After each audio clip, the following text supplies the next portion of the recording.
are going to attend other meetings. And then so, may I suggest, Mr. Chair, that all these officers here present who have been lying to their teeth, may investigador na lumabas ng investigasyon ng PNP, tapos napapailing na itong dalawa nating mga kasamahan ng mga dating senior police officers and they're very veteran police officers. I would suggest, Mr. Chair, habang nagsisinungaling itong mga ito, dahil hindi pa naman po sila ayaw nilang umamin sa panluloko, pag-uutot, whatever you want to call it, may I suggest that we cite them in contempt, Mr. Chair. After all, Mr. Chair, yung kwarto natin sa baba, marami ng ikang alikabok at walang nakatira. So kailangan na ng detention center natin ng tao para naman malinis ng konti. So I would suggest we cite these police officers in contempt today. Okay, before we take action on the motion of Congressman Erwin Tulfo, the chair would like to acknowledge the presence of Congressman Paduano. And before we take cognizance on your motion, a minute of suspension. Correct.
Hearing resumed. So, in relation to the motion of the Congressman of CIS party list, there is a motion to cite in contempt the following personalities. So, with that, the chair would like to recognize Congressman Bonifacio Esposita. Esposita. Yes, thank you, Mr. Chair. In relation to the motion, Yes, Mr. Chair, in relation to the motion of Deputy Speaker, Majority, Deputy Speaker Justice, Honorable Erwin Tulfo, to cite for contempt for the following PNP personnel na nakita po natin na parang pinaglalaroan lamang po tayo. At base po doon sa reports, mga nakikita nating mga ebidensya, testimonies, talagang dapat po na suportahan natin yung motion for citing contempt of Honorable Erwin Tulfo for the following personnel. Police Major Magsalos, Police Lieutenant Colonel Guevara, Police Major Joson Quijana, Staff Sergeant Democrito, Sergeant Danilo Desder, and Sergeant Rio Quinto. Mr. Chair. before we proceed, the chair would like to recognize Congressman Eddie Pong Plaza, our Vice Chairman. There's a motion to cite in contempt the following PNP personnel. And there's a second motion that seconded by Congressman Ako. But before we Congressman Paduano would like to say something. Go ahead. Thank you, Mr. Chairman. Thank you, Mr. Chairman. Anyway, this is the first time that I joined this hearing, And well, in fact, tinapos ko lang yung hearing ko sa kabila sa public accounts investigation din yan. But, Mr. Chairman, I have nothing against for citing contempt all those involved. Kasi malinaw daw doon sa video, no, na pinakita ng chairman. But anyway, question of responsibility, yung direct na officer, senior officer nila is Colonel Cabradilla. Tama po ba? Colonel Cabradilla ba? No. Si Guevara sa operation. Pero ito si Cabradilla, siya yung head of office. I think Colonel Cabradilla is a officer of the DSOU as controller. Controller ba siya? Are you present today? Yes, si Cabradilla. Ano po yung position mo doon sa DSOU? Good afternoon, Mr. Chair. I was the former chief of the Southern Police District's Controllership Division, Your Honor. So, wait, nung nangyari itong operation, ano position mo noon? I was the district chief of the controller, Your Are Honor. you aware of this operation or not? For the information of Congressman Congressman Arrogancia, the role of Baduano pala. The participation of Colonel Cabradilla was the one who made the second progress report. Okay. Siya ang gumawa ng progress report that was kung saan the 27 million pesos was included already. So, I think yun ang isa sa mga participation that you can explore. Anyway, I will not go deeper into that, Mr. Chairman, and Acting General Roderick Mariano. But ako, Mr. Chairman, just a manifestation, though they were not cited in contempt because it's only the 7 out of the 9. Wala akong problema doon, but of course, I just want to caution General Roderick Mariano. Is he present today? General, and of course, si Colonel Cabradilla. Ano lang po, you're not cited in contempt, but please, because the basis for the motion being made by the good Congressman Atulfo is all about lying. And the contempt for you is, in yung violation nyo is refusal to answer relevant inquiry in this committee. And don't you know that the detention for that, and it depends on the motion of Congressman Tolpo and the approval of course the chairman of the committee kung gaano katagal. Kasi ang letter F and E lang yung may 10 days. Ito, depende naman sa committee. Just to inform everyone. Kaya doon yung sinight na in contempt, if you want for the reconsideration that your name will be dropped in this motion for contempt, baka makukulong kayo dito isang buwan or more. Kasi yung violation yung letter C of the rules of the House. Refusal to answer relevant questions in this committee.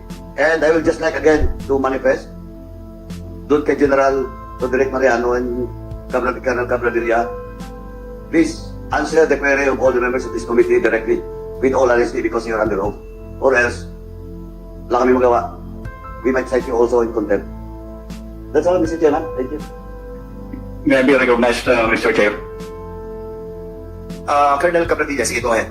Yes, sir. I would like to make a manifestation, Your Honor, Mr. Chair, just to correct the information earlier that you have said. It was correct that I am the chief of the Controllership Division of the Southern Police District during that time, but the report on which I was included in this inquiry was the making of I helped the investigator in making the second progress report, Mr. Chair, and not the first progress. Okay, in that case, Congressman Paduano, we will be discussing the issue of Colonel Cabradilla in a while. So before we discuss that, the Chair would like to proceed with the motion of Congressman Tulfo with some amendment by Congressman Posita. But in relation to the penalty that we will be subscribing to this violation, we need also a motion on this. Siguro, ano na lang, ipag-isa na lang po natin yung motion. No? So what will be the penalty for this violation? So under Section C, 30 days detention under on this premises. It's up to the chairman of the committee kung ilang days. Walang ano yan, pwede ngang until, but dapat definite yung period until the committee report will be approved in the plenary.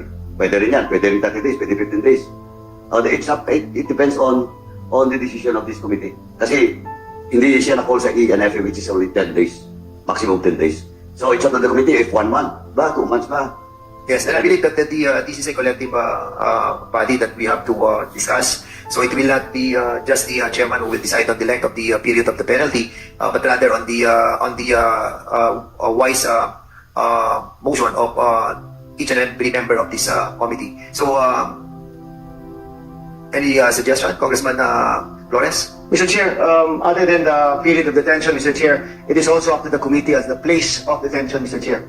And for me, I recommend that we place them in the Quezon City Jail, Mr. Chair. Mr. Chair, if I may, So there's a supplemental motion, but is it a motion or a recommendation? It's a recommendation, Mr. Chair, because this motion has already been approved to cite in contempt. No, not yet. Not yet. Oh, not yet? There is a motion by Congressman Tulfo, and we haven't acted on the motion Oh, yet. okay. Considering that there was a amendment to the motion that was done by Congressman Posita, and considering also that we have not tackled yet the penalty, so we will be asking the members to Yes, sir. to have the final penalty that will be meted out for these PNP personnel. Very well, Mr. Chair. So there is a recommendation of those who have been who will be cited in contempt by this hearing. Will be brought into Quezon City Jail. But with that, I would like to have a Mr. Chair, Congressman Yes, I Busita, may. and then afterwards a 1 minute suspension. Go ahead, Congressman Busita. Mr. Chair, considering na sila po ay police personnel, if I may, kung pwede po ay wag na lamang sa City Jail at dito na lamang po sa Kongreso. Siguro ang gawin natin muna, since the recommendation of Congressman Gonzales have not been acted yet, since it is just a recommendation, we will be having a penalty of 10 to 15 days. And then subject to what action that will be taken by this body in the next hearing. So, Anyway, Mr. Chairman. sige, go ahead. Anyway, Mr. Chairman, this is an ongoing, no? Siguro marathon. Depende sa chairman yan, marathon ba ito o ongoing? Basta this is not the first, second, and the last hearing. Now, ako, I talked to Dimo, but kay Congressman Tulfo, ako okay din ako na 15 days. But of course, every hearing, within that 15 days, papatawag kayo, pag ayaw pa rin mag-cooperate, ayaw sumagot, it all depends on the members of this committee and the chair, kung i-extend yung contempt order sa inyo, or detention order nyo. So, ako, Mr. Chairman, I consulted with Congressman Tulfo. I moved to detain them for 15 days in the premises of the House. So, all right. Thank you, Mr. Chairman. So, there is a motion by this is the parliamentary status of the motion of Congressman Tulfo with regards to the violation that was committed by the PNP personnel to cite them in contempt. And there was a previous amendment by Congressman Posita enumerating the following PNP personnel. And then there is another amendments on the motion that will be the penalty that will be meted out for these PNP personnel will be a period of 15 days and in the premises of this House of Representatives, considering the recommendation of Congressman Flores that they be committed on the Quezon City Jail until such time that they have meted out the truthfulness of what transpired based on the CCTV and the PWC. With the pronouncements of the Chair, I will withdraw my recommendations, Mr. Chair, and based with the consultations with the members. But just as a reminder also to those who have been cited in contempt, that it is at the option of the committee where they can be detained. And maybe there may be security concerns for them to be detained in Quezon City Jail. But for me, the least comfort, maybe it will jog their memory, Mr. Chair, and be more truthful in the next hearings, Mr. Chair. And I really agree with that. And with that, with sadness in our heart, alam naman natin hindi natin gusto to. But lying in front of all of us is something that parang you hit us right in front of our face. Na alam naman natin na nangyari. That you have done something on the 27-minute period that was lacking. Masakit, but we will do our job. This is our work, and we will do the best out of it. So with the motion of Congressman Erwin Tulfo, any second the motion on the said motion? There's a second motion. Any objection? Hearing none, the motion is now approved. So the Sergeant of Arms is being directed to bring all these personnel after the hearing. Okay. So we'll be continuing with our hearing, Congressman.